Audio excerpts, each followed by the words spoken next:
got about half an hour to go. And we understand, of course, we were not meant to exhaust everything in this breakfast meeting. But I think we can just work on the concepts or the ideas which you have gathered, you have been able to gather so far, and then have a discussion on that. If there are some other issues, we can clarify over as we move on. But as of now, let's just start on the roundtable discussions, where we want to hear your feedback in terms of the organizational institutional climate. That was the first assignment which I gave you. And number two, we'll have plenary sessions where each of the table, you'll have one person to come and present on behalf of the group. And during the presentations, team members, you are allowed also to give your views. And to make it more fruitive or more better, I would encourage you to ask questions when someone does the presentations or when you finish doing your presentation. Then we can have one or two questions to you or for your team. And let's make it more live and more entertaining or more enjoyable. Okay, and so I'm not sure which group should we start. You've been the first, and I presume you had more time to go through the papers, and so who is presenting on behalf of your team? Let's start with the organizational climate or the core shared values, where we wanted to know what is the level of the organizational climate within the organization, in the sense that the level of knowledge, creativity, level of moral values and behaviors. How far have you been able to come to the level of agreed levels of knowledge and accepted levels of, yes.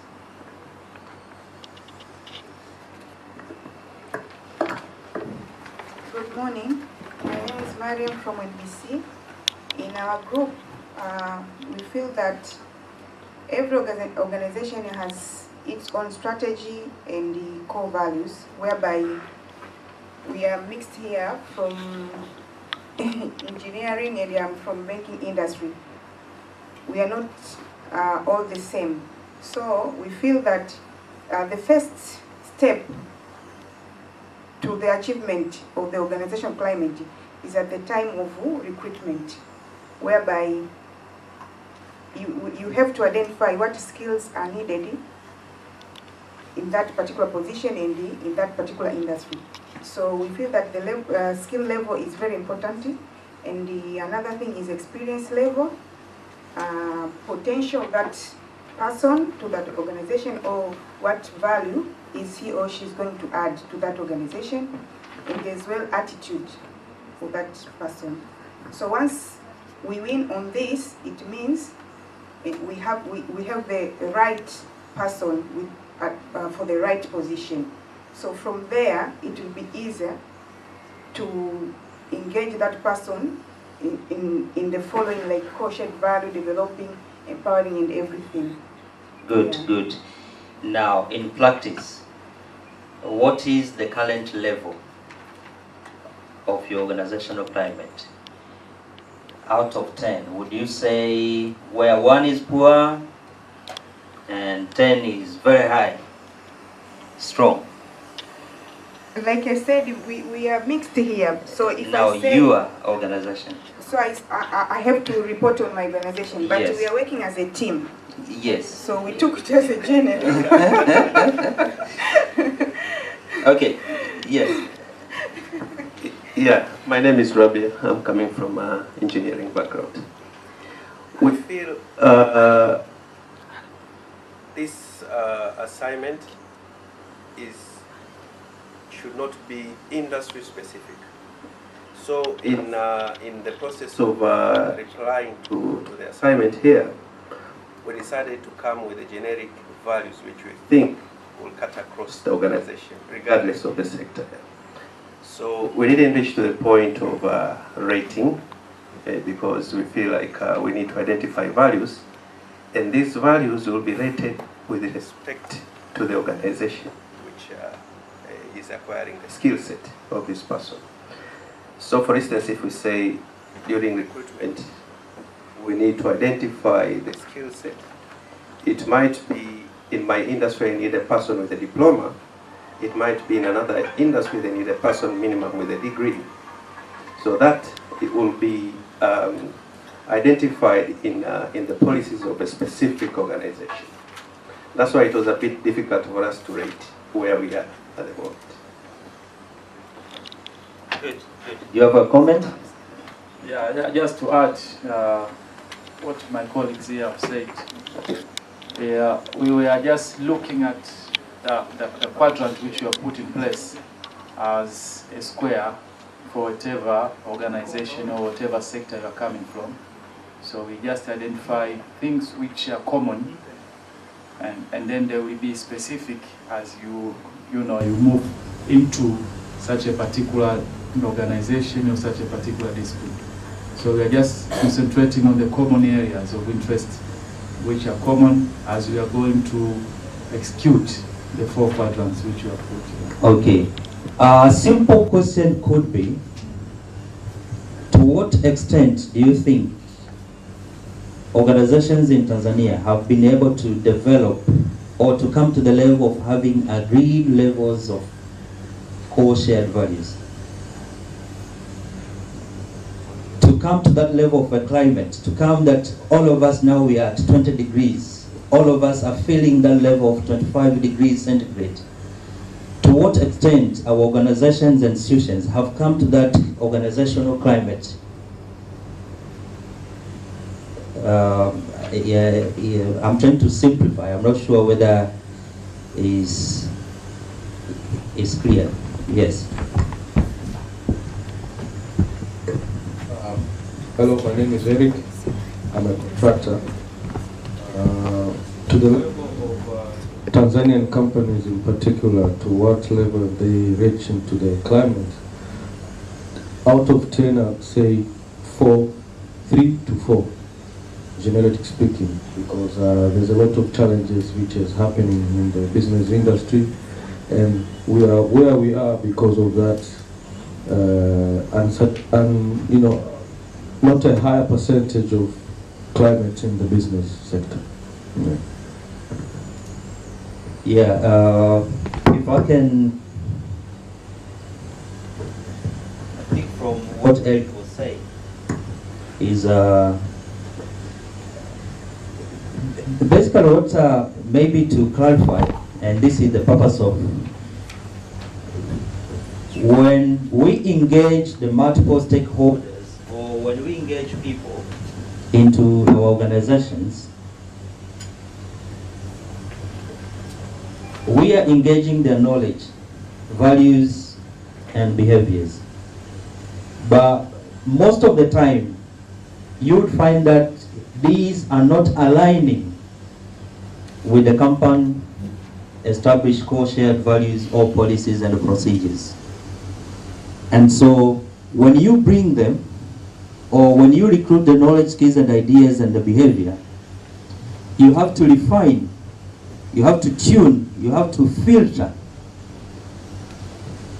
And that will take you some months, some companies, they take some years.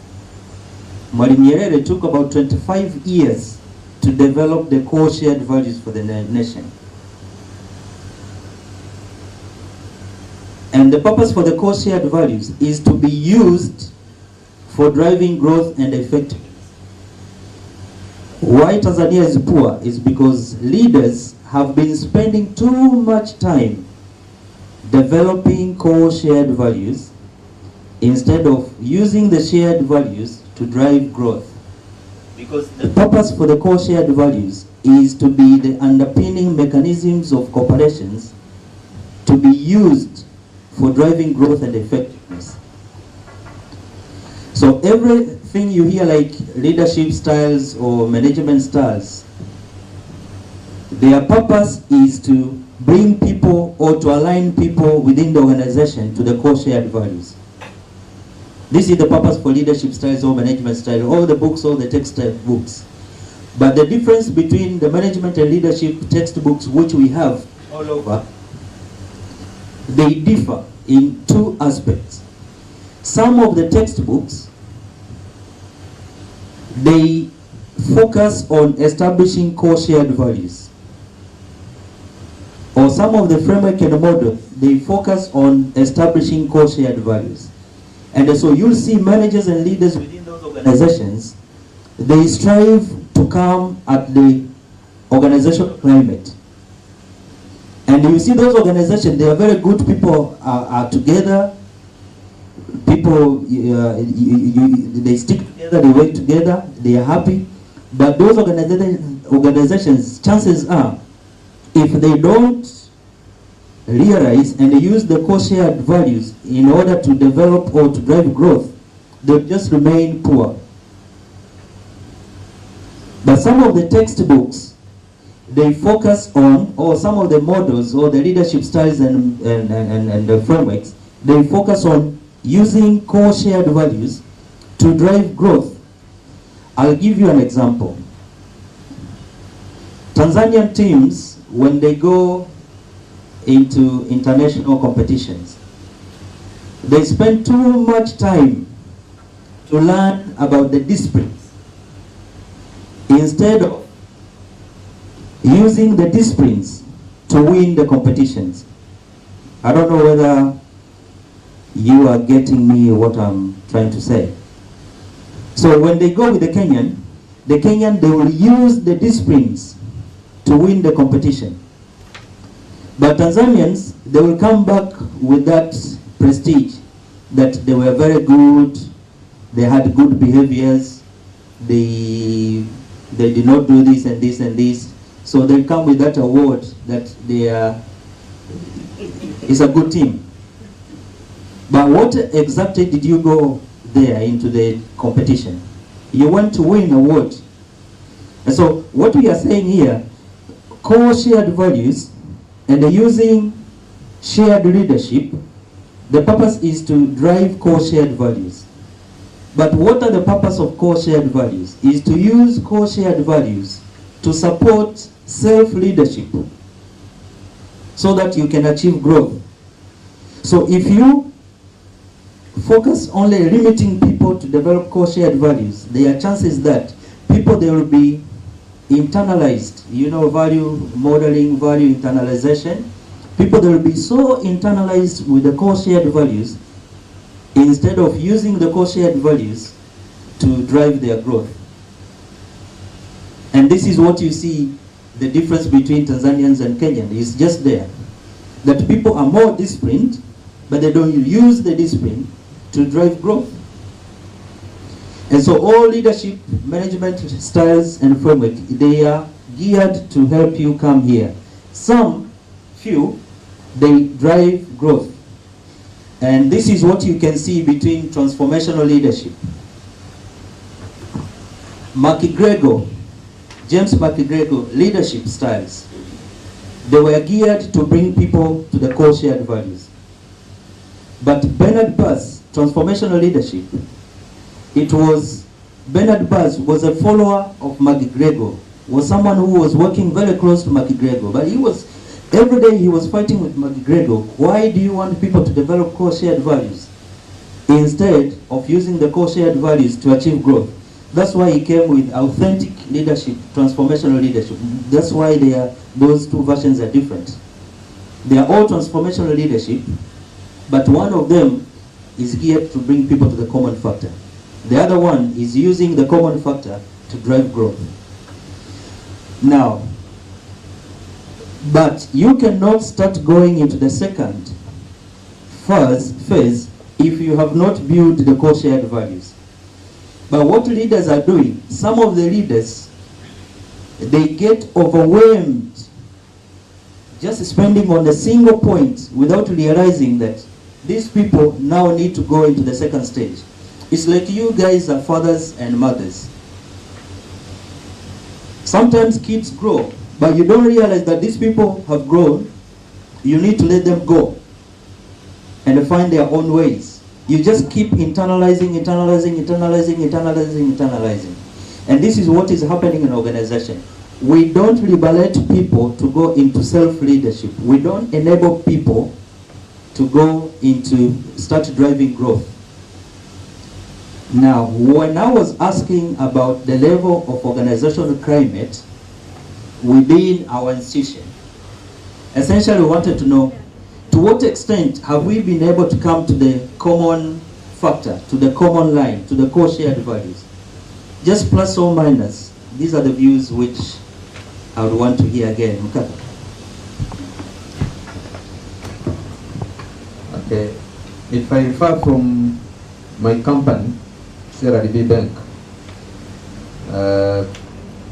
if I rate 1 to 10, I may say we have been improving year after year, and real to my rating, it will be like 8 to 9 about sharing the core values of the company.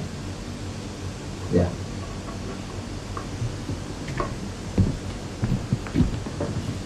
Now,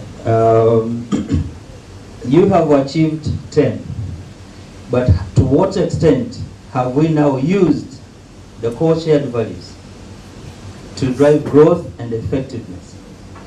Because what do we want to see in the end? Or what is your leadership objectives? Is it to develop core shared values, or to drive growth and effectiveness? To achieve growth. And this is what I wanted you to realize. Most of the companies, you may see people are sticking together. The organization is cohesive in terms of core shared values.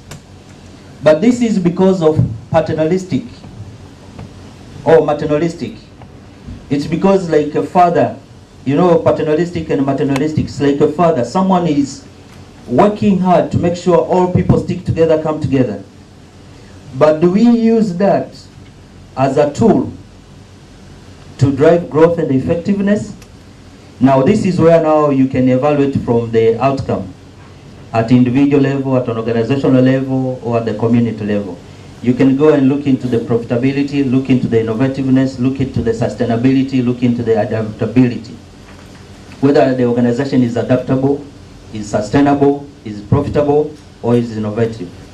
And so those are the issues now we will look at in the end. If they have not seen, if we don't see them here, there are chances that we don't use the core shared values, or we are spending too much time here instead of focusing here.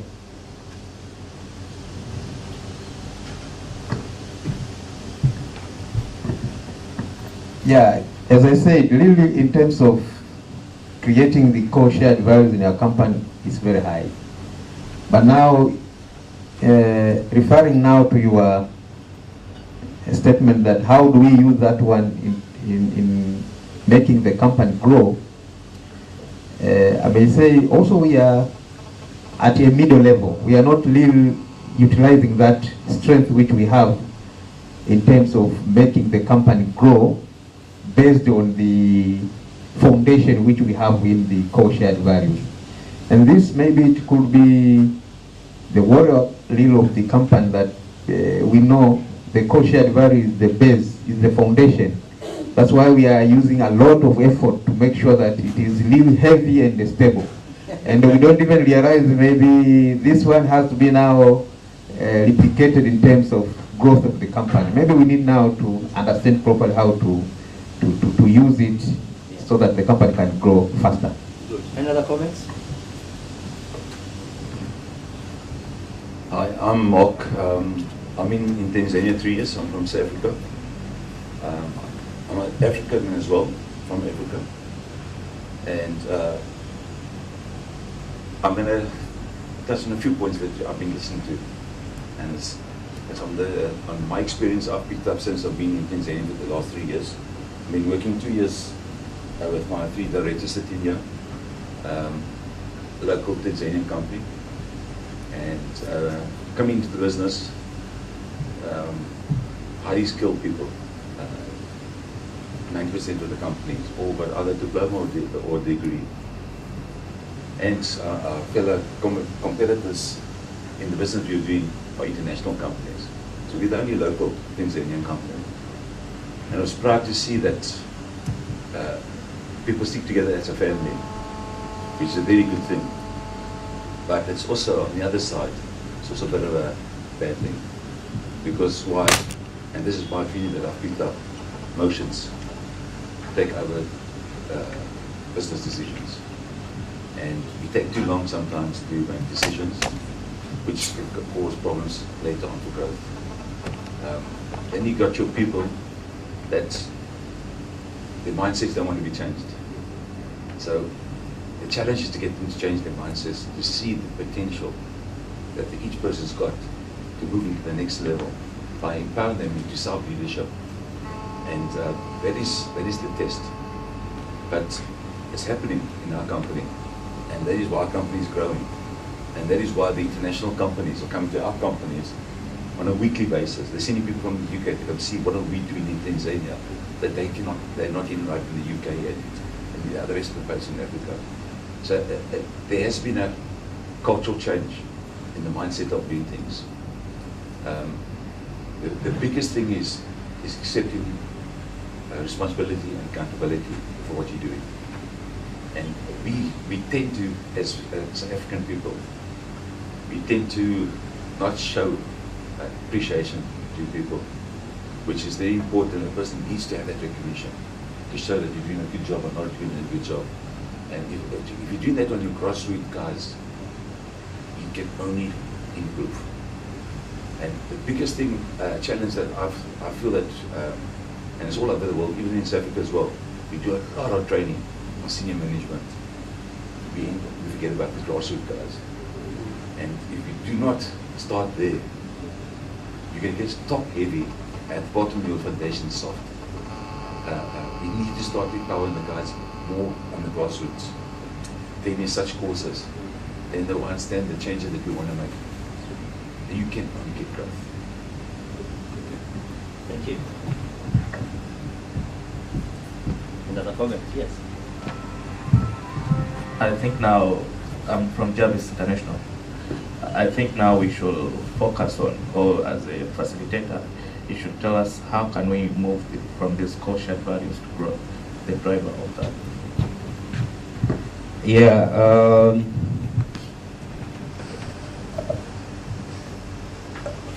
The cross-cultural decision making, it's an integration of two leadership styles. Cross-cultural leadership decision making, it's like distributed leadership, which is made up with shared leadership and self-leadership. These are the two constructs which are making cross-cultural leadership decision making. Number one, you use shared leadership to come to the core shared value. After coming to this stage, you need now to use self-leadership, like what you have said. Enable people. People are not the same. Because of their gender, age, professional, ambition, people are different. Do encourage self-leadership. And you'll see people are becoming more altruistic. This is where you see people are doing inward job crafting. If you don't allow people through self-leadership, people, they'll start doing outward job crafting. They come to your work, after 5, they start their own business somewhere outside. This is why you see there are a lot of people who are employed in the companies. But when, after 5, you see them also running their own private businesses or running their own groceries, running their own shops and all. It's because we don't allow self-leadership within the institution, where people can achieve their self-actualization, self-esteem within the institution. Allow people to grow, to develop, to run the company, take risky. When you're saying altruistic, is where someone can allow them to be diverse. I'll give an example where we have the firefighters or we have the divers in the sea.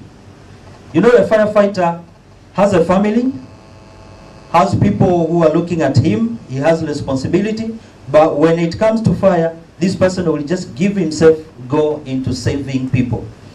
Now, that is an altruistic or altruism behavior which we want to encourage to people. Allow people to do inward job crafting. Allow people to come and say, I think if you can allow me do this, this, and this, and this, and give me this, because it's a give and take anyway. People cannot just, it's only on altruistic where you dive to the fire or you dive in the water, knowing that the person, when you get him out, you won't be paid anything. But with this one, we are saying it's a competitive altruism where you are sure that if you do inward job crafting, in the end, there is something which you'll get out of that. And because of that, you'll develop what we call commitment to citizenship behavior. But we don't have people who are committed into organization. That commitment to citizenship behavior within organization is not there because we don't encourage self-leadership. Allow people to take risky, take adventure. Allow them to make mistakes, but they will learn from the mistakes. Now, because of the paternalistic or maternalistic leadership style, we don't allow people to be to go, to try. Look into the government, people are coming, we'll make roads for you. Why don't you encourage people to make roads for themselves? We'll bring water to you. Why don't you encourage people to find ways to have water? Why don't you allow people to find their own way to bring development for themselves? But you are saying, we will do this, we will do this, we will do this to you. That is discouraging. It's not enabling, it's not empowering. And in the end, people, they will just remain internalized, fear, coward. You have a nation of people who are coward, they cannot speak, they cannot usher their views, they cannot do whatever. There are people in the organization, on the group emails, they cannot share, they cannot contribute because they are worried. If we say anything, the fathers and the mothers or the grandparents will come over of us. So this is what is killing. So to respond to your question is, as a manager, as a leader, allow self-leadership. And self-leadership is where you engage someone. Ask him, what do you want? Why are you here? How do you see yourself 5 years to come? Okay, we have a standard rate or a base pay, which is average for all mediocre people.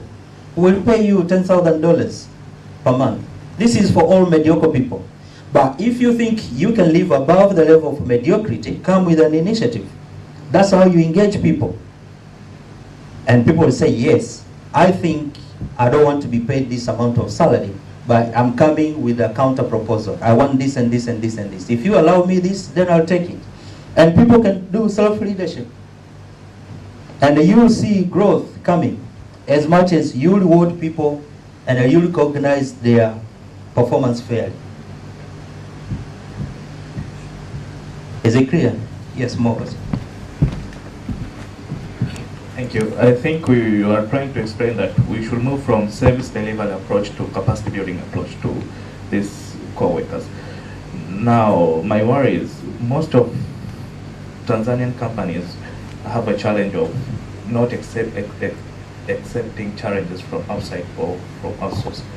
What do you advise us then?